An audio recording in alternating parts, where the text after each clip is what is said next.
Nazval som to Výzva slobodných občanov Slovenska. V roku 1989 sme sa mnohí z nádejou zúčastnili na fraške, ktorou ste si pripravili priestor na niečo, o čom sa nám ani nesnívalo. Boli sme naivní. Postupne ste za 23 rokov rozkradli a rozpredali všetko, čo generácie Slovákov pracne budovali spoločne s bratmi Čechmi. Oklamali ste nás tzv. Kuponovou privatizáciou. Obsadili ste si všetky miesta svojimi straníkmi a začali ste nám hrať divadlo. Striedali ste sa vo vládach a stále ste len sľubovali, že bude lepšie, len aby sme si uťahovali opasky, kým vy ste od rozkoše nevedeli, na čo by ste ešte míňali peniaze, ktoré ste nakradli. Vtiahli ste sem zahraničných investorov, vytvorili ste im skvelé podmienky a našich podnikateľov ste postupne zlikvidovali. Prijímali ste si zákony hlavne pre svoje potreby, aby ste pri každej krádeži alebo objavenej zločinnosti mohli povedať, že to všetko bolo v súlade s zákonmi tejto krajiny.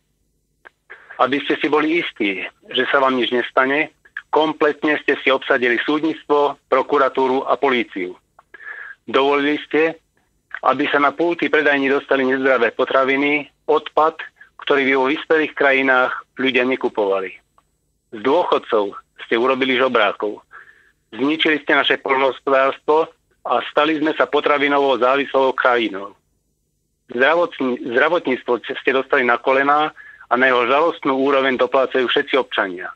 Za naše peniaze ste ozdravili banky, aby ste ich potom nevýhodne predali do zahraničia. Školstvo, na ktoré sme v celku boli hrdí, ste dostali do stavu, že zo škôl nám síce vychádzajú kvanta vysokoškolákov, ale nie vysokoškolsky vzdelaných ľudí, ktorí sa nevedia v živote uplatniť.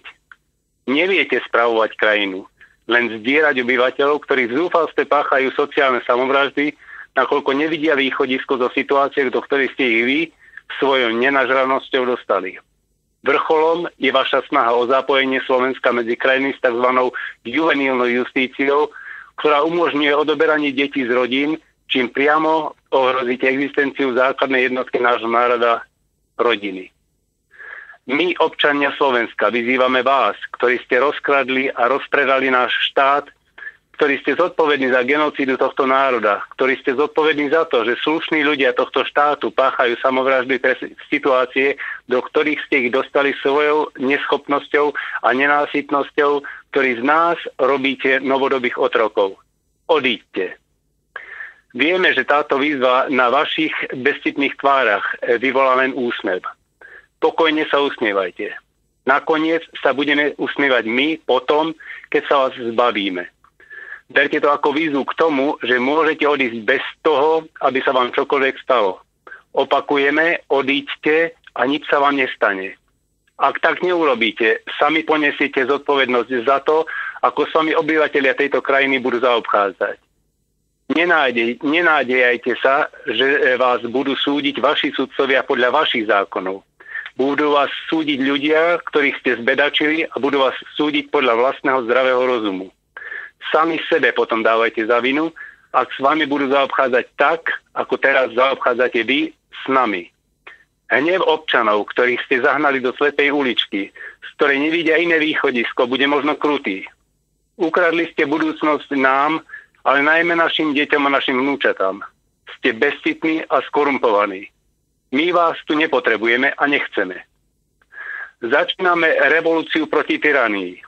Ak ste si doteraz boli istí, že sa vám nič nemôže stať, tak dnešným dňom sa váš pokojný spánok začne meniť na nočnú moru, ktorá vám bude pripomínať všetky krivdy, ktoré ste na vlastnom národe napáchali a stále páchate. Postupne budete vidieť, že to, čo teraz čítate a nad čím sa možno ešte stále usmievate, sa začína meniť na pre vás hrozivú skutočnosť. Od dnešného dňa všetci tí, ktorí sa zapoja do tejto revolúcie proti tyranii, začnú nosiť na prsiach našu trikolóru. Táto naša trikolóra nás postupne zjednotí. Na začiatku nás bude zopár, ale postupne nás budete vídať stále viac. Nebudú to len dospelí, budú to najmä mladí, deti, starší občania, učitelia, lekári, postupne vojaci, aj policajti, slovom všetci tí, ktorí vás už majú plné zuby. Budeme trpezliví a keď nás bude dostatok, a to vôbec nemusí trvať dlho, prejdeme do otvoreného boja, vyhlásime generálny štrajk a vyjdeme do ulic. Keď toto nastane a vy nebudete za hranicami tohto štátu, beda vám. Budeme vás súdiť ako najväčších zločincov, akých kedy táto krajina mala. Občania Slovenska vám ukážu, že slovenský národ je tu. Prebudza sa a nedá sa vám zotročiť. Vy ste nás dohnali do tohto stavu. Vy ste sa zapredali vidine bohatstva a moci. Lenže my to máme už dosť. Už vám nebudeme trpieť vaše neprávosti, vašu zapredanosť, vašu nenažranosť. Vyzývame všetkých mladých, ktorým nie je ľahostajné, akú budú mať budúcnosť. Zobuďte sa. Vašu budúcnosť vám ukradli. Pre vás neostane nič, len beznádej, dlhy a doslova otroctvo vo vlastnej krajine. Zamyslite sa nad týmito slovami. Vyzývame novinárov, aby si rozmysleli, na ktorej strane budú stáť. Či za judášsky groš budú naďalej ohlupovať vlastný národ, alebo sa vzoprú svojim chlebodárcom. Ak budete naďalej pokračovať vo vedomom podporovaní lží a polopravdy, za ktoré vás platia, sami sa zaradíte medzi tých, ktorých bude tento národ tvrdo súdiť.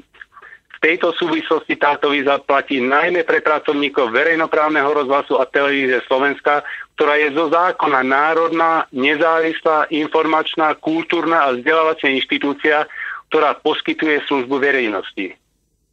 Vyzývame všetkých slušných a neskorumpovaných policajtov a vojakov, ktorí si tak ako my uvedomujú, že tento systém je chorý a potrebuje okamžitú zmenu, aby sa pridali na stranu slušných ľudí a nepoužili proti ním represívne prostriedky tak, ako to očakáva vládnúca elita. Aj vy ste občanmi tohto štátu, aj vy ste rodičia, máte deti, vnúčatá, ktorým títo nenažranci ukradli budúcnosť. Aj vy si to uvedomujete. Ak zasiahnete proti vlastným občanom, dopustíte sa hrozného zločinu aj proti vlastným deťom, ktorým budete brať nádej na slušný život vo vlastnej krajine. Vyzývame všetkých tých, ktorí boli a sú zneužívaní týmto režimom, aby sa prihlásili k tejto výzve a verejne sa dištancovali od tohto zhnitého systému. Vyzývame týmto všetkých občanov tohto štátu, ktorí sa stotožňujú s touto výzvou, aby si na znak súhlasu pripli stužku, trikolóru, aby sme postupne cítili našu narastajúcu silu. Na záver ešte raz vyzývame vás, ktorí sa považujete za elitu tohto národa a nie ste ničím iným ako poslednou spodinou. Nepotrebujeme peniaze, o ktoré ste nás okradli, nepotrebujeme pomstu, len choďte preč. Vezmite si všetko to, čo ste nakradli a zmiznite. Každý deň bez vás bude požehnaním pre túto krajinu. Bez vás sa tu budeme mať lepšie. Urobíme hrubú čiaru za minulosťou a začneme od znova, ale tentokrát už bez vás. No zahyň, studom večným zahyň, podlá duša, čo o slobodu dobrý ľud môj mi pokúša. Lež večná meno toho nech ovenčí sláva, kto seba v obeť svetu za svoj národ dáva. A ty morho, hoj morho, detvo môjho rodu, kto kradmou rukou siahne na tvoju slobodu.